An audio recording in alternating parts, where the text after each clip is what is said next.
बिहार से इसकी शुरुआत हुई है तो बिहार पे ही फोकस करेंगे। बिहार में जातीय जनगणना के आंकड़े सामने आने के बाद अब आरजेडी के राष्ट्रीय अध्यक्ष लालू प्रसाद यादव ने आरक्षण को लेकर बड़ा दावा कर दिया है। लालू प्रसाद यादव से जब आरक्षण का दायरा बढ़ाने को लेकर सवाल पूछा गया तो उन्होंने कहा कि संख्या के आधार पर यानी आबादी के आधार पर आरक्षण का दायरा बढ़ाया जाएगा।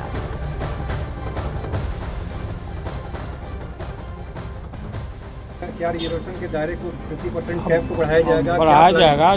जैसा संख्या हुआ है उस अनुरूप बढ़ाया जाएगा। बीजेपी सवाल उठा रही कि आप लोग विभाजनकारी नीति को बीजेपी ने इतना दिन तक हक मारा ना, बीजेपी हक मारा, अब उसकी हकमारी पकड़ में आ गया है।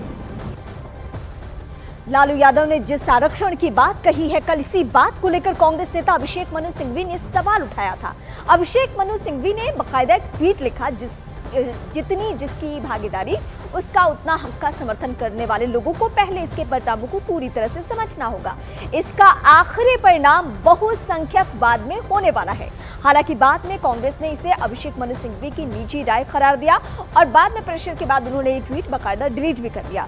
सिंघवी ने अपना ट्वीट इस वक्त डिलीट कर लिया है। बड़ी बात यह है कि राहुल गांधी पहले ही जातीय आरक्षण का समर्थन कर चुके हैं। तो दरअसल सिंघवी ने ट्वीट कर लिखा था कि अवसर की समानता कभी भी परिणामों की समानता नहीं होती है। जितनी जिसकी भागीदारी उसका उतना हक का समर्थन करने वाले लोगों को पहले इसके परिणामों को पूरी तरह से समझना होगा। इसका आखिरी परिणाम बहुसंख्यक बाद में होगा, जो कि कांग्रेस पार्टी के लाइन से बिल्कुल ये अलग ट्वीट था और इसीलिए इसे डिलीट करना पड़ा।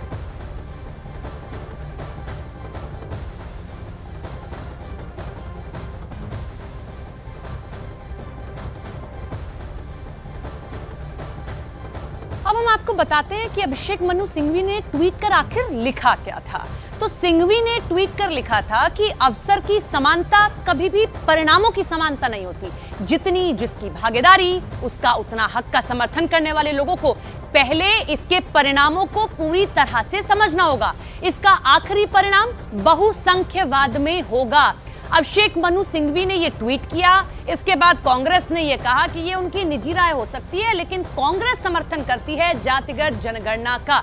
ऐसे में अभिषेक मनु सिंघवी ने बाद में इस ट्वीट को डिलीट भी किया, लेकिन अभिषेक मनु सिंघवी के इस ट्वीट के बाद सभी ने सवाल खड़े करने शुरू कर दिए थे कि कैसे कांग्रेस का दो स्टैंड इस पर दिखाई दे रहा है। एक तरफ अभिषेक मनु सिंघवी ये कहते हैं कि इसका समर्थन नहीं होना चाहिए, दूसरी तरफ राहुल गांधी खुलकर इसका समर्थन कर रहे हैं।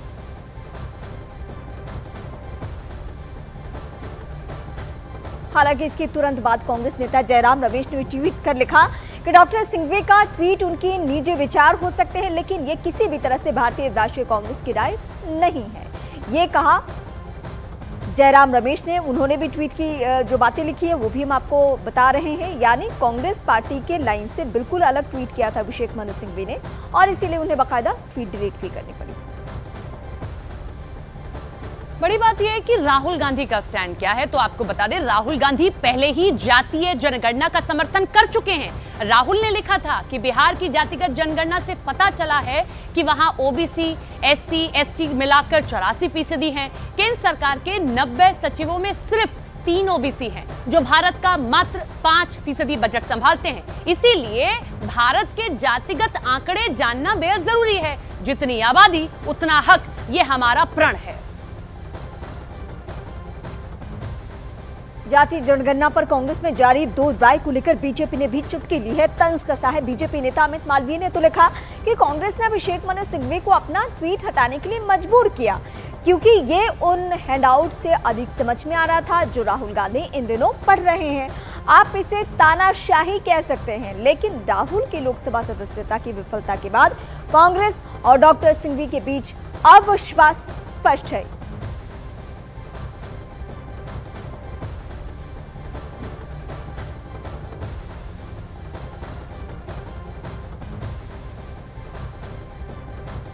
वैसे कांग्रेस इस वक्त पूरी तरह से जातीय जनगणना के पक्ष में खड़ी नजर आ रही है। कांग्रेस नेता पीएल पुनिया ने भी जातीय आरक्षण और जिसकी जितनी हिस्सेदारी उसकी उतनी दावेदारी का समर्थन कर दिया है।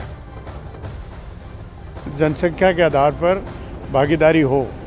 अब और वैसे भी जानकारी होनी चाहिए जो रैंडम सर्वे हुआ था उन्होंने कहा कि 42% है, लेकिन मंडल कमीशन ने कहा था कि 52% है।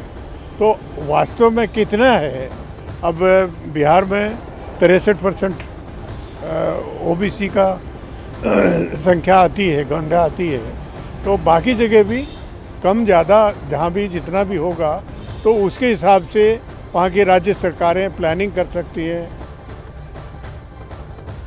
जाति जनगणना को लेकर उत्तर प्रदेश से इस वक्त की सबसे बड़ी खबर हम आपको बताएंगे। कांग्रेस नेता अजय लल्लू ने बिहार की तरह यूपी में भी जाति जनगणना कराने की मांग की है। अजय लल्लू ने इसके लिए मुख्यमंत्री योगी आदित्यनाथ को बाकायदा एक पत्र लिखा है। पत्र में ये मांग की है कि उत्तर प्रदेश में भी जातीय जनगणना होनी चाहिए। देश का सबसे बड़ा प्रदेश है उत्तर प्रदेश, राजनीति के लिहाज से बहुत ही ज्यादा अग्रेसिव प्रदेश आप उसको कह सकते हैं। अब वहां पे ये मांग उठ रही है तो किस तरीके से इसे लिया जाता है, ये सवाल अहम है। तो इस वक्त हम आपको बता रहे हैं कि ये लड़ाई कैसे आगे बढ़ रही है। बीजेपी जहां जातीय जनगणना के खिलाफ है, वहीं एनडीए में बीजेपी के सहयोगी दल इसकी वकालत कर रहे हैं। अपना दल एसपी अनुप्रिया पटेल का कहना है कि वो उनकी पार्टी हमेशा से इसके पक्ष में रहे हैं। वहीं एलजेपी रामविलास के नेता चिराग पासवान ने इसके समर्थन किया। हालांकि चिराग पासवान ने ये जरूर इसमें मेंशन किया कि इसमें अभी और भी सुधार करने की जरूरत है। चिराग पासवान ने ये भी कह दिया कि हम इसे सिरे से खारिज करते हैं, इसमें कुछ खामियां हैं। अपना दल ने हमेशा जातीय जनगणना की वकालत की है और संसद में हमने अपनी पार्टी का स्पष्ट रूप से पक्ष रखा है कि हम जातीय जनगणना के पक्षधर हैं और जातीय जनगणना समय की मांग है।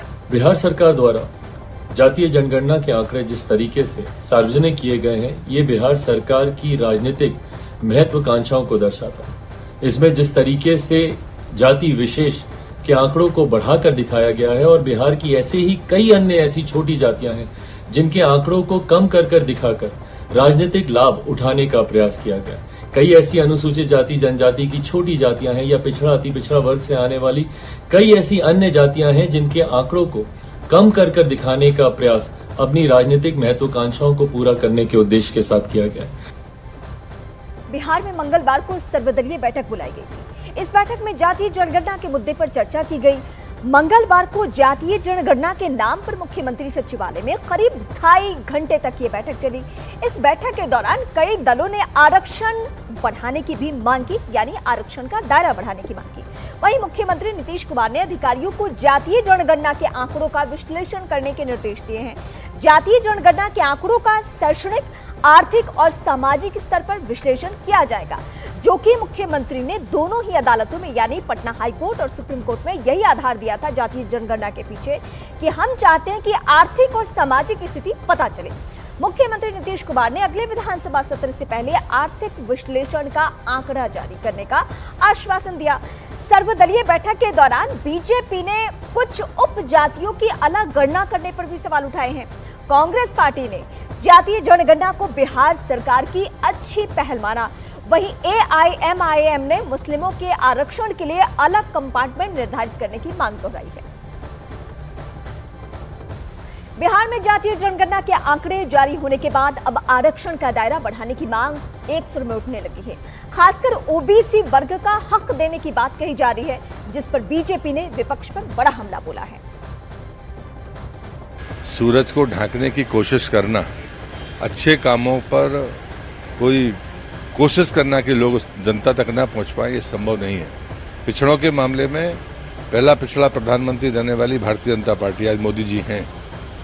पिछड़ा वर्ग कमीशन को संवैधानिक मान्यता देने वाले मोदी जी, ये 71-72 साल जो पिछड़ों की राजनीति करते रहे, बातें करते रहे, उनने नहीं दिया।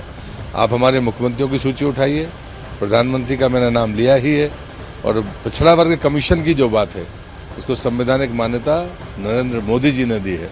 और इसलिए मुझे लगता है कि चर्चा करना और उस नेतृत्व को सबलता देने का काम भारतीय जनता पार्टी करती है, और वोट का लालच लेकर बटोरने का काम ये गठबंधन करता है, जिसकी आप बात कर रहे हैं। जातिगत जनगणना तो नहीं हुई है, सर्वेक्षण हुआ है, सर्वे हुआ है, शायद किसी को कोई आपत्ति नहीं है, लेकिन उस पर जो लोग राजनीति कर रहे हैं, उसमें जो लोग कंपटीशन में लगे हुए हैं कि कैसे क्रेडिट लेने की कोशिश कर रहे हैं, वो मुझे लगता है कि उसके पीछे नियत में कहीं ना कहीं खोट है।